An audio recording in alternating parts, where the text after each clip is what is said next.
Voglio riprendere anche alcuni riferimenti perché negli ultimi tempi mi trovo particolarmente in sintonia con Forza Italia e voglio riprendere le dichiarazioni fatte su un quotidiano il 18 febbraio 2025 da Giulio Gallera in occasione del dibattito per l'adozione della mozione in Lombardia per vietare l'uso del velo nelle scuole pubbliche nello specifico. Intervenendo afferma testuali parole: se noi ragioniamo e pensiamo che l'integrazione e la garanzia dell'autodeterminazione delle donne in questo caso si realizzi con un divieto, con un'imposizione, facciamo un errore gigantesco, perché non capiamo neanche quello che è successo negli ultimi decenni anche all'interno del nostro paese, con il tema delle seconde generazioni, delle baby gang, del processo di inclusione che è fallito. Aggiunge: non basta vietare alle minorenni di venire a scuola in un certo modo per garantire l'autodeterminazione,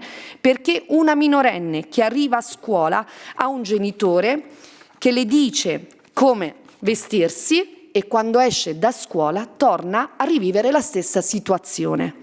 Quindi, per queste considerazioni su cui io mi trovo totalmente in linea, ritengo che l'integrazione dovrebbe essere l'obiettivo principale, ma non possiamo pretendere di ottenerlo con la forza, invadendo la libertà degli altri. Non vietare, ma bisogna lavorare per l'integrazione culturale. La sicurezza riteniamo che è usata strumentalmente per portare avanti una polemica anti-islamica, pertanto per tutte le considerazioni che ho rappresentato non prenderò parte alla discussione di questa legge. Grazie.